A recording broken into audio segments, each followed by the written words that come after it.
Corona के नाम पर स्कूली शिक्षा को जिस तरह से बर्बाद किया गया है उसका हिसाब न तो लिया जाएगा न दिया जाएगा। अनुराग द्वारी की रिपोर्ट बता रही है कि बच्चों की पढ़ाई की किताबें गोदामों में धूल खाती रह गईं और उनकी परीक्षा भी हो गई।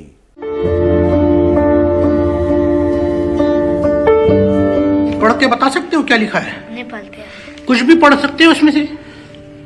आपने बहुत सारे इसमें आंसर्स लिखे हैं। नहीं आते पढ़ते। पा हाँ ना ना ठीक है। ये उत्तर पुस्तिकाएं आपको मिली थी, आपने कहाँ से ये पढ़ाई किया था और किस तरह से आपने इस उत्तर पुस्तिकाएं भरी है? ये हमने मोबाइल में से।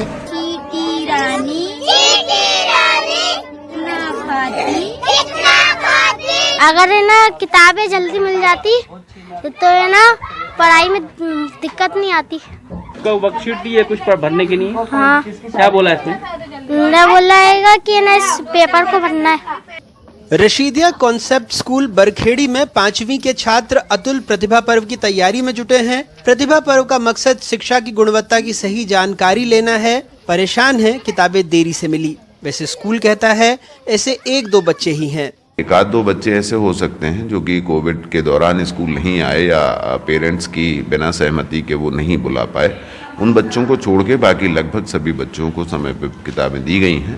तो प्रतिभा पर्व की तैयारी में बच्चे डूबे हैं, लेकिन कितने तैयार हुए ये जानने भोपाल से हम आगर मालवा भी पहुंचे। एनडीटीवी की टीम ने जब जानकारी ली तो पता लगा कि भोपाल से निकली रंग बिरंगे पुस्तकें बच्चों की पहुंच से दूर सरकारी दफ्तरों में जमा पड़ी हैं। जिन किताबों से बच्चों का मुस्तकबिल संवारने के दावे हो रहे हैं, उन्हीं किताबों के ढेर में तालीम के फलसफे दबे नजर आ रहे हैं। ऐसे में बच्चों ने किस स्तर पर अध्ययन किया होगा ये जानने हम जिला मुख्यालय पर शासकीय स्कूल पहुंचे। 6ठी में पढ़ने वाले अल्ताफ ने सारे जवाब तो कॉपी में लिखे हैं, लेकिन सुनिए पढ़ा कैसे और लिखा कैसे। पढ़ के बता सकते हो क्या लिखा है? नहीं पढ़ते। तो आपको किसी ने घर पे मदद की थी? हाँ। किसने? हमारी बहन ने। लिखने में और उत्तर बताने में? हमारी बहन ने बताया। कितना आता है आपको बगैर देखे? आता है कुछ जानकारी? देखे नहीं आता है? इससे संबंधित जो वीडियो थे हमारे पास में, उनके माध्यम से हमने थोड़ी जानकारियां बच्चों को दी। बाकी पुस्तकें हमारे पास उपलब्ध नहीं थी, इसलिए हम पुस्तकों के माध्यम से शिक्षण नहीं कराने में असमर्थ थे। 22 जनवरी को हमको शनिवार को प्राप्त हुई किताबें। आज से हमारे यहाँ ये हर स्कूल में चली जाएगी। यहाँ तो किताबें नहीं पहुँची, लेकिन आदिवासी बहुल डिंडौरी जिले के सेनगुड़ा गांव में तो स्कूल की बिल्डिंग ही नहीं पहुँची। जो है वो खंडहर बन चुकी है। 52 बच्चे हैं। गांव वाले जब सबसे गुहार लगाकर हार गए तो 70 महिलाओं ने एकजुट होकर 2 दिनों में लकड़ी, बांस और घास फूस के सहारे झोपड़ी बना दी। 1 जनवरी से स्कूल का संचालन झोपड़ी में ही किया जा रहा है। मध्य प्रदेश के सरकारी स्कूलों की हालत इस बात से भी समझी जा सकती है कि प्रदेश के सरकारी स्कूलों में पिछले 10 साल में 1ली से 8वीं तक के 40,13,000 बच्चे कम हो गए, जबकि इसी दौरान 65 लाख बच्चों को 1100 करोड़ रुपए की ड्रेस, किताबें और मिड डे मील बांट दिया गया। ये और बात है कि अफसरों ने खुद स्वीकारा है कि माध्यमिक स्कूलों में औसतन बच्चों की उपस्थिति 20 से 25% ही रहती है।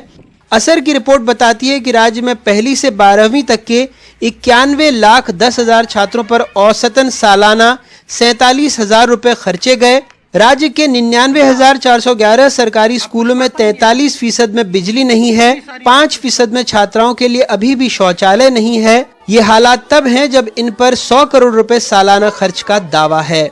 मध्य प्रदेश में इस शैक्षणिक सत्र में सरकारी और निजी स्कूल मिलाकर कुल 1,40,00,000 बच्चों ने दाखिला लिया है, लेकिन देश में जो सरकारी स्कूल हैं उनकी हालत में मध्य प्रदेश 17वें नंबर पर है। ऐसा इसलिए भी क्योंकि लगभग 21,000 ऐसे सरकारी स्कूल हैं जो सिर्फ एक शिक्षक के बूते चल रहे हैं। ऐसे में हैरत नहीं होती ये सुनकर कि परीक्षा हो गई या परीक्षा होने वाली है और उसके बाद सरकारी किताबें बच्चों के हाथ में पहुंच रही हैं। आगर मालवा से जफर मुल्तानी, डिंडोरी से डेविड सोया और भोपाल से कैमरा पर्सन रिजवान खान के साथ अनुराग द्वारी, एनडीटीवी इंडिया।